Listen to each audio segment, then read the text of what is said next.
J'ai 40 ans, je suis entrepreneur.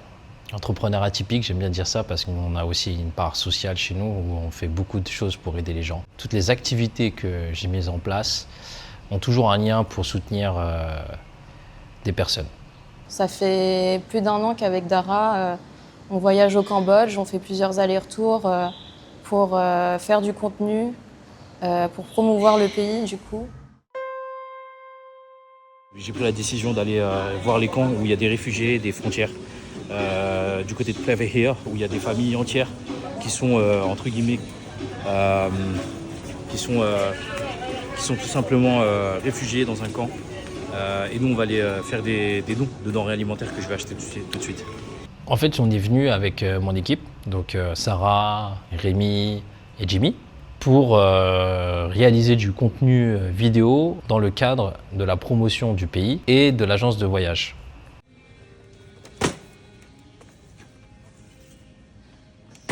On était en train de faire un contenu sur le Khon Khmer. Ils étaient en pleine immersion dans un club de Khon Khmer local ici cambodgien. Et je reçois plein de messages de mon ami Alex Yu, et il me dit Dara, t'as vu ce qui se passe et tout, ça pète, ça y est, ça a pété et tout, ça y est. Je découvre que les familles vivant au bord des frontières s'en vont dans des camps. Je me dis waouh, là on parle de milliers de personnes qui vont se retrouver hors de chez eux et dans des conditions certainement difficiles. Il nous disait oui, j'ai besoin de voir ce qui se passe. Je peux pas continuer à travailler, à vivre ma vie, faire du contenu, être dans des belles suites, etc. Tandis que il se passe des choses graves au niveau de la frontière. Étant donné qu'on a une visibilité sur les réseaux sociaux, que les gens nous connaissent pour ce qu'on fait, avec ce qu'on a aujourd'hui, si on diffuse l'information et qu'on lance une cagnotte, les gens vont soutenir.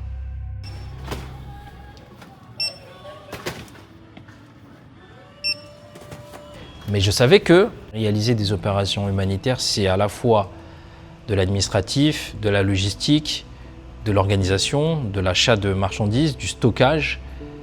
Il faut faire la distribution après, il faut faire les comptes après aussi, et il faut faire la communication en plus. Et de ce fait, je me suis dit, si on s'embarque dedans, c'est des jours et des semaines de travail, parce que moi, je ne pourrais pas à la fois faire le travail de contenu vidéo qu'on fait pour l'agence de voyage, et en plus, on doit organiser un festival en septembre.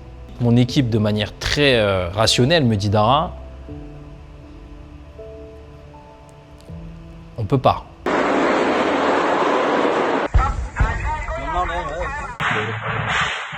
On a eu à peu près plus de 500 $ de donations.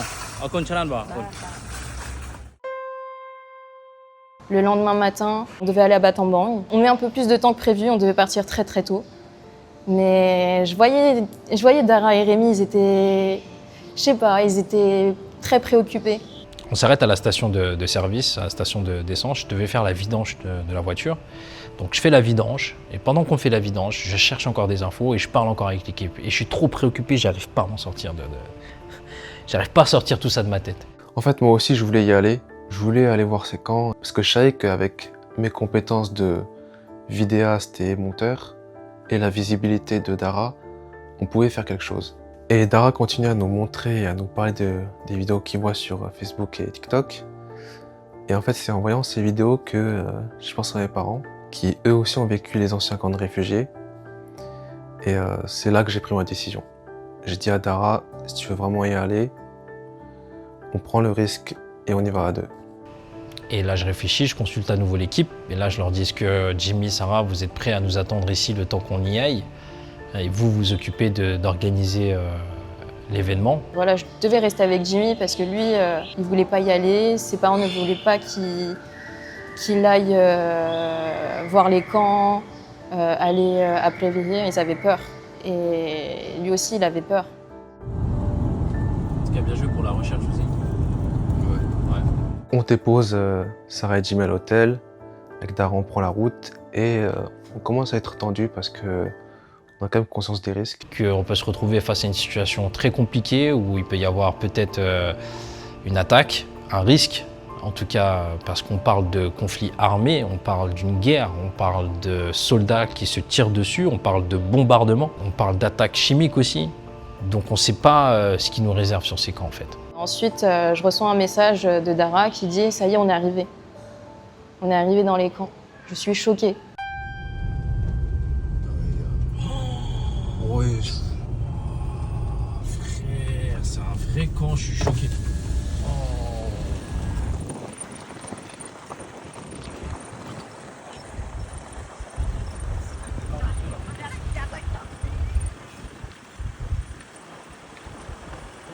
Et là, on arrive au camp et c'est le choc.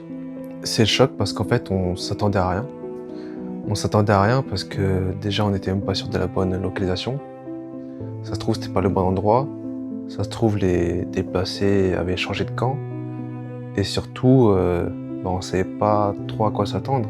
On n'avait jamais vu un camp de réfugiés de notre vie. Regarde, ils vont monter leur toiture là, regarde. Ça, c'est leur maison, ça va être leur maison. Sur la charrette, ils vont monter des toitures. Regarde, tout ça, réfugiés. Ils se sont réfugiés ici, les amis. On a trouvé la pagode dans laquelle ils se sont réfugiés à la 2 heures de Siem Reap. Allez, ça s'appelle Watbo Prampuan. On se retrouve avec des centaines, même des milliers de familles réunies dans un camp qui fait un peu plus de 120 hectares, sur lesquels tu trouves des campements de fortune, quoi. C'est vraiment une bâche, des bouts de bâton, une bâche par terre éventuellement. Ils dorment à même le sol. Il y en a, ils n'ont même pas de casserole, ils n'ont rien pour cuisiner. Ils ont rien pris en fait avec eux parce qu'ils étaient tellement dans la panique. Quand tu entends les tirs et les bombardements, je pense que tu prends vraiment le strict minimum et tu t'en vas en fait. Il y a des familles, il faut savoir, avant d'arriver au camp, ils ont quand même mis 2 jours et 1 nuit pour la plupart. Et on arrive avec nos nouilles instantanées, là, le mi, on appelle ça en cambodgien. Et on se dit, ouais, c'est super, on fait une donation. Et je vais au contact des déplacés et ils me disent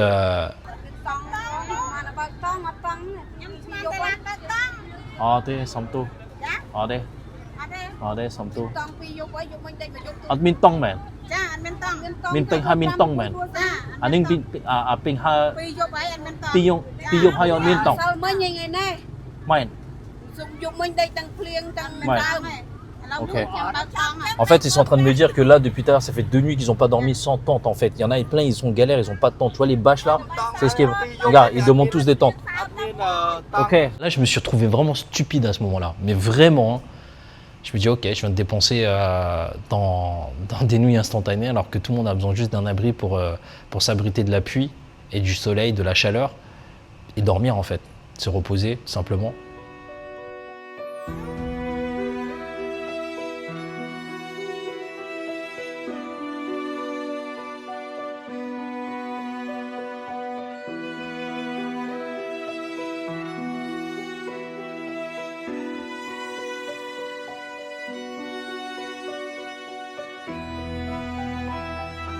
Bóp ơn khơi nhọt kia bà bạn mình tên á kia chênh pi kia rốt pi tech kia ọt yo Ivan ọt min ao ọt min clac la vi bà bạn mình tên kia bà bạn mình tên amen chênh khơi nhọt vous avez vu enfin, ça fait trop de la peine de voir ça vraiment ils se battent pour un peu de nourriture quoi tu vois. Il était presque 20h. Là, je reçois un message de Dara qui dit on rentre, préparer à manger. Je sais pas quoi faire. Franchement, je sais pas quoi faire et Rémi, il n'était pas bien, il a pleuré. Direct, je me mets à monter 2 vidéos parce que je me dis là c'est urgent, ça peut pas attendre, il faut montrer au monde ce qui se passe au Cambodge. Il nous a fait un reportage de ce qu'on a vu. Les gens autour de nous ne voulaient pas qu'on y aille. Les gens nous disaient tous n'y allez pas, c'est tendu, c'est la guerre, c'est grave, on ne sait pas comment ça va se passer. Les gens avaient peur. Là, je les vois, ils avaient le visage, ils avaient pas le même visage que la dernière fois que je les avais vus, donc du coup le matin. J'ai dit bon, Vous vous souvenez, je vous avais parlé de la cagnotte. Je pense que là, il faut la faire parce que moi, je me vois pas du tout de repartir à Battambang et fermer les yeux en fait. Et Jimmy et Sarah me font une cagnotte en ligne. Et moi, je commence à envoyer des messages à droite à gauche et j'ai Nipoine qui me contacte aussi, qui m'appelle, qui me dit Dara, t'as vu ce qui se passe? Je dis ouais, on a été sur les camps, c'est chaud. Elle me dit ok, elle me dit t'as besoin de quoi? J'ai dit vous avez besoin de logistique. J'ai dit parce qu'on peut collecter de l'argent, on peut collecter des dons, mais si on n'a pas la logistique derrière pour pouvoir distribuer, ça ne servira strictement à rien. Elle m'a dit Dara, là j'arrive, on est en train de remplir un autre camion avec plein de denrées alimentaires, du riz, des nouilles, plein de choses. Je lui dis c'est génial. Je lui dis moi par contre, ils m'ont tous demandé des tentes. On a décidé de créer un kit bâche pour faire une tente, tapis, moustiquaire, oreiller et couverture. J'ai dit à Dara et à Rémi que je voulais venir avec eux. Je me suis dit il faut que j'y aille parce que je peux pas rester. Je peux pas rester dans le Airbnb. Enfin, voilà, avec une piscine, un jacuzzi, je me sentais mal, je culpabilisais. Il était 17h, on arrive sur place, la nuit est tombée, il est à peu près presque 20h. Un gros orage arrive, mais je me suis dit je m'en fiche de l'orage. Justement, là ils vont être sous l'eau, donc il faut impérativement qu'on y retourne et qu'on aille les aider. L'équipe Apsara était avec moi, je leur demande si ça va, tout va bien, ils me disent ça va très bien, on est content d'être là avec toi. Ils étaient vraiment heureux parce que, en fait, pour eux, c'était important aussi d'aider. Là, on rentre dans une pagode. Je vois plein de familles allongées par terre. Et là, je me suis dit, waouh, c'est pas comme dans les vidéos, en fait. C'est pas comme dans les images que j'ai vues. Là, c'est la réalité. Et j'avais vraiment des frissons. Tu vois toutes ces personnes-là qui ont plus rien du jour au lendemain. Et ouais, j'étais pas bien. Là, on va distribuer en fait tout ce qui est tente, etc. quoi. Ils arrivent tous, mais ils sont tous arrivés, je sais pas, en une seconde, ils sont tous arrivés au camion. Et là, je sens une main qui m'attrape la cheville et qui me dit « Chloé, ça me tend ». Et j'entendais une autre personne qui me disait « Je veux une couverture, j'ai froid, j'ai 5 enfants, j'ai un bébé ». Rémi, il est où Rémi? Rémi, t'es où Rémi?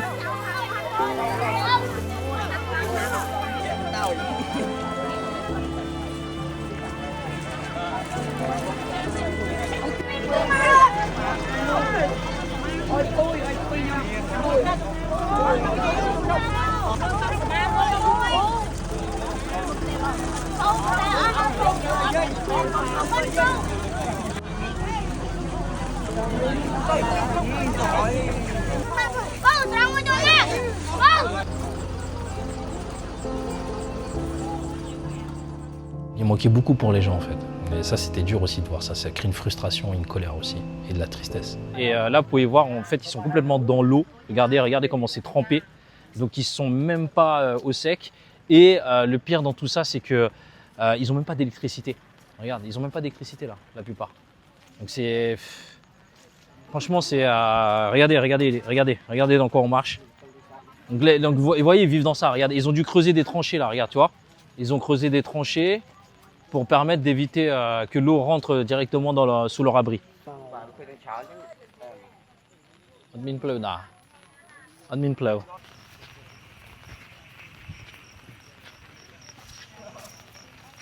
À la fin, bah voilà, on est rentré, on a repris la voiture et c'était calme en fait. Sur le retour, c'était calme. On était là, on était épuisés. Il était 22h si je dis pas de bêtises. À ce moment-là, je me suis dit mais faut qu'on fasse quelque chose. Et pour le 3e jour, il y a un ami de Dara qui vient nous aider, Alexiou, qui est une célébrité au Cambodge. Ensemble, ils achètent des couvertures, des tentes, des tapis. Et la famille de Sarah, elle fait venir plein de tentes de Phnom Penh. On fait le tour un peu avec Alex et son équipe. Et là, je vois des enfants arriver qui font des câlins à Alex. Je me retourne et je vois plein d'enfants qui me regardent. Enfin, je sais pas, avec des petites étoiles, quoi. Je les regarde et y a une fille qui vient avec son portable qui me dit « Est-ce que je peux prendre une photo avec toi ?» Et là, je me suis dit « Mais je suis pas une star, moi. Je suis pas une star du tout, mais j'étais touchée. » Et surtout, moi, je suis très sensible aux enfants, j'adore. Après, il y a d'autres petites qui viennent me voir pour Enfin, pour me demander des photos. Après, t'en as une qui commence à me faire un câlin. Après, c'était une autre. Ensuite, c'était plus de 10 enfants qui me faisaient des câlins. Je pense qu'on devait être 30 ou 40, je sais plus. C'est comme ça que j'ai commencé un peu à me lier aux enfants du camp de Playa. Ça y est, l'aide humanitaire est arrivée. Donc là, vous avez 200 tentes qui viennent de Phnom Penh. Ici, vous avez plein d'autres produits qu'on a récupérés à Siem Reap. Donc des couvertures, des tapis, des coussins, de l'eau aussi. Et vous pouvez pouvoir, là, on va faire une photo avec les officiels. Et ensuite, on va pouvoir distribuer. Et une nouvelle fois, la pluie elle tombe. Regardez dans les conditions dans lesquelles ils sont aujourd'hui. Regardez tout l'eau qui rentre dans la cabane. C'est incroyable. C'est... Les pauvres, c'est ça leur maison, ils vont dormir là ce soir et regarde comment ils vont faire. C'est pour ça qu'il manque trop de choses en fait, tu vois, d'infrastructures, etc. Et là pour se baigner, pour se laver, voilà. Oh, regarde l'eau comme elle fuit chez les gens, regarde, viens voir. Regarde, mais c'est haut, regarde.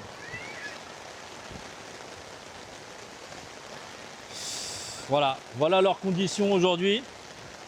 Très difficile, l'eau elle arrive partout. Là ils ont de la chance, ils ont réussi à construire un petit truc là comme ça qui est avec un peu de hauteur. Donc on commence quand même la distribution. Au départ tout allait bien, les gens faisaient la queue.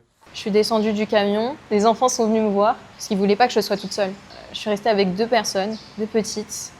Une petite qui s'appelle Prala et une autre Sakpir. Je leur posais des questions, je voulais savoir comment elles vivaient. Et j'ai pu un peu échanger avec elle. Et en fait, avec toute la pluie, tout le monde, les gens commençaient à se pousser. Ça commençait à devenir un peu le bazar. Les gens commençaient à encercler le camion. Il y avait des gens qui essayaient de piquer quelques affaires. Il y en a qui venaient supplier à nos pieds. Et entre-temps, je voyais les camions, je voyais le camion et la voiture partir parce qu'ils n'arrivaient pas à distribuer. À chaque fois, on devait déplacer le camion pour faire plus de place. Mais en fait, avec toute la pluie, et il commençait à faire nuit, donc on voyait vraiment plus rien. Mais on arrive quand même à terminer la distribution. Mais à la fin, on était tellement fatigués. J'ai pu prendre des Facebook de pas mal d'adolescentes. Je recevais toujours les mêmes messages. Ming ou Tché, grande sœur, est-ce que tu as mangé? Est-ce que tu es bien rentrée? Je culpabilisais et je me disais, mais elle me pose ce genre de questions, si je suis bien rentrée, si j'ai bien mangé, alors que elles, si ça se trouve, elles sont entassées avec d'autres personnes sous une petite bâche et peut-être qu'elles avaient mal mangé, je sais pas, ce soir-là. Et donc du coup, je me suis dit, j'ai une mission et cette mission, c'est d'échanger avec ces enfants et de les aider. Jimmy ne pouvait pas vraiment venir avec nous, il était un peu bloqué.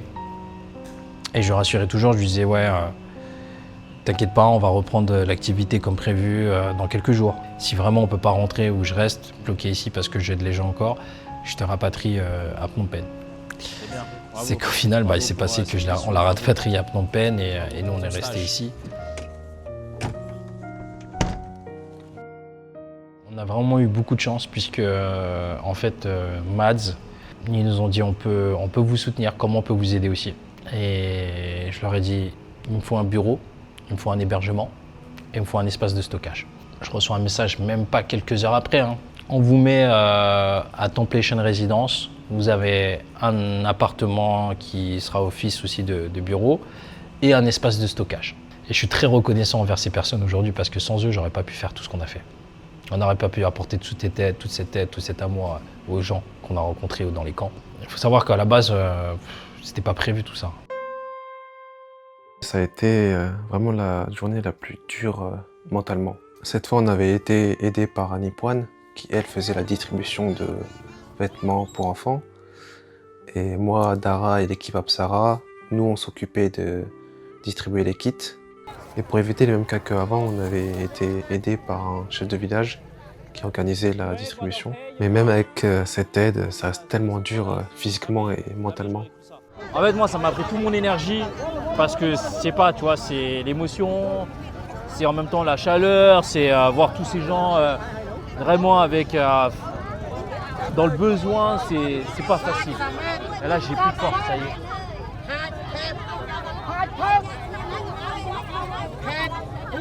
On termine la distribution Avec Dara, on descend de camion, on rejoint les autres. Et je pense que ce moment-là, il a vraiment changé toute l'aventure. C'est vraiment à ce moment-là où on a tous créé du lien avec les enfants. Sarah, il l'adore. Et je suis content qu'elle ait ce lien avec eux parce que en fait, c'est ce qui va nous permettre aussi de savoir en fait, ce qui se passe à l'intérieur sans être présent en fait. Parce qu'eux, ils nous témoignent, ils nous disent tout, ils nous disent la vérité, tu vois, les enfants en général. Donc on rentre, personne parle, mais on pense tous à la même chose.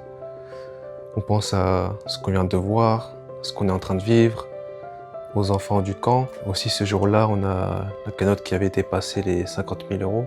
Et avec Sarah, on a décidé de mettre en stand-by pendant 6 semaines nos activités. Pour ces raisons-là, j'ai décidé d'annuler le Asian Street Food Festival. Et le pire dans tout ça, c'est que Rémi devait rentrer chez lui avant nous, c'est-à-dire le 1er août. J'ai décidé de démissionner de mon travail parce que pour moi, c'était mon seul moyen de pouvoir rester, aider l'équipe, aider se déplacer. Pour moi, ça avait plus de sens de continuer mon travail de reporter que de rentrer chez moi, faire comme si de rien n'était et regarder ce qui se passe à travers mon téléphone. Pour moi, c'était impossible. Jour après jour, Mission Day 5, 6e opération les on amis. enchaîne les opérations On parle et de les notre distributions. dernière opération. Mission numéro 9 les amis. On travaille tellement dur qu'on en tombe malade. Il en peut plus aussi, il est malade, il est pas bien. Le résultat, je suis KO, je suis mort. Mais notre travail est reconnu.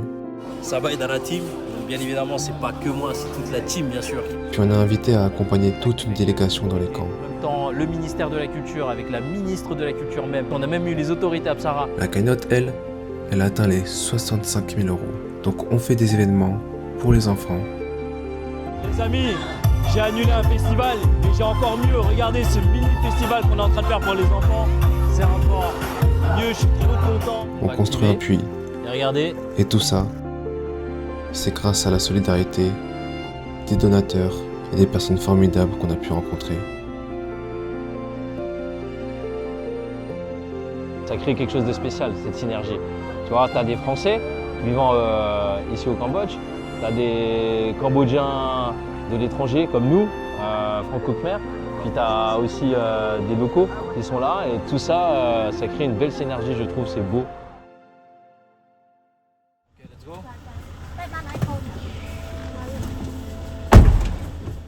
Je voulais pas penser à notre départ en France. Je savais que ça allait être difficile. Je voulais profiter un maximum avec eux. Je voulais vraiment échanger pas mal de beaux moments avec ces enfants.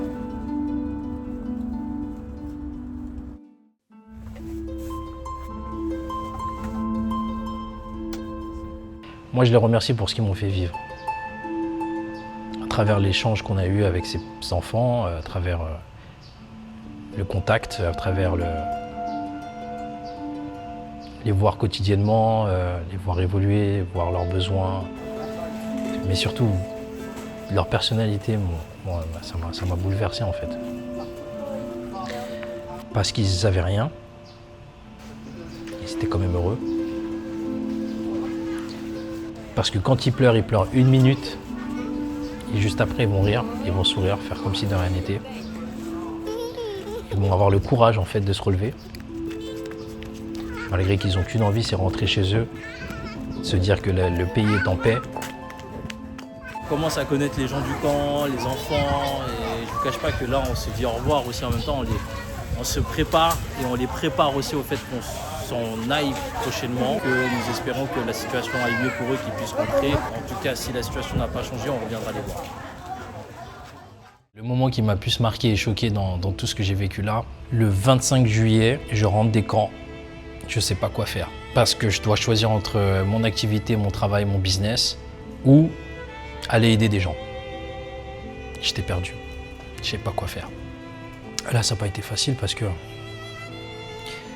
en fait, ma mère au téléphone a fini en pleurs, en me disant ce que tu as vu, ce que tu as montré, c'est ce que j'ai vécu quand j'étais enfant. Et elle me disait, rentre, on ne sait jamais, c'est dangereux. Sauf qu'à ce moment-là, je dis, mais maman, tu es en train de me dire que je devrais arrêter de les aider alors. Mais toi, quand tu étais dans les camps, on t'a aidé, non?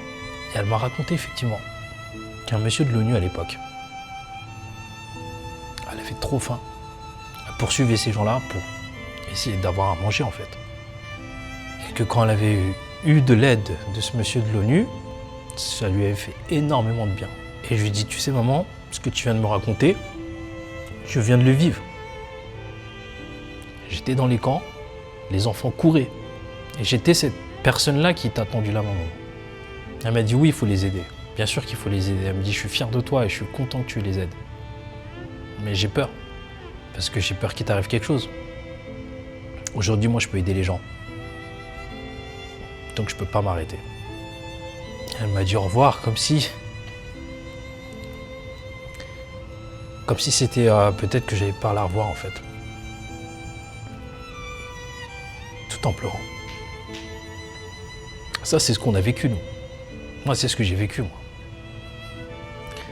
Je suis pas allé dans les camps distribuer, faire des vidéos et mettre ça sur les réseaux pour avoir plein de likes et me faire passer pour un héros.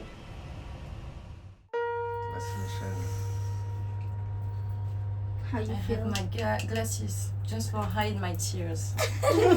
She cried all night. Yeah, No. all night I Yeah. cried. Yeah, it was very, very hard.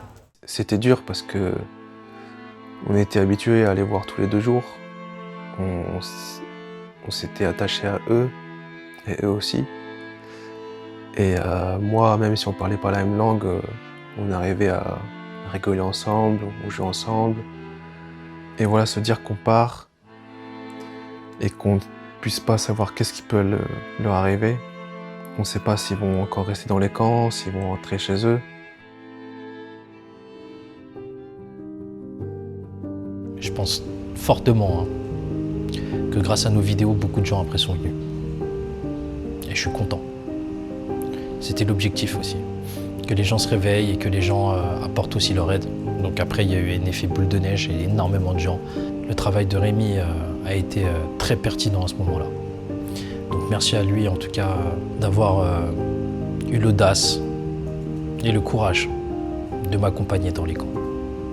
Ainsi bien évidemment qu'à Sarah qui m'épaule toujours et Sochet qui nous a rejoints et sans oublier nos mécènes, Florian, Nipoan, sans oublier le ministère de la Culture et des Beaux-Arts et son excellence Hang Po, toute l'équipe de Mats, Templation, toute l'équipe d'Audrey elle-même.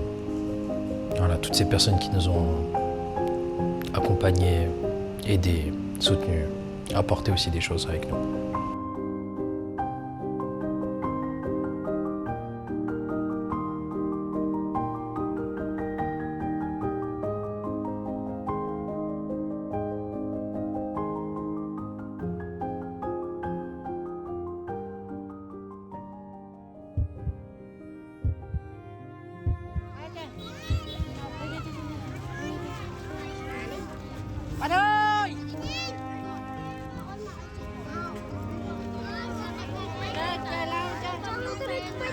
Je l'ai regardée en fait et j'ai pensé j'ai pensé à mon premier jour avec elle et j'ai vu elle avait les yeux qui mon Dieu. En fait j'ai vu ses yeux, elle commençait à avoir des larmes et c'est au moment où elle a commencé à me regarder mais longtemps en fait avec ses yeux qui brillaient. C'est à ce moment-là que j'ai commencé à craquer et je me suis dit, mais qu'est-ce qu'ils sont mignons en fait. Qu'est-ce qu'ils sont mignons et qu'est-ce qu'ils sont forts surtout. Donc certainement, je vais continuer encore.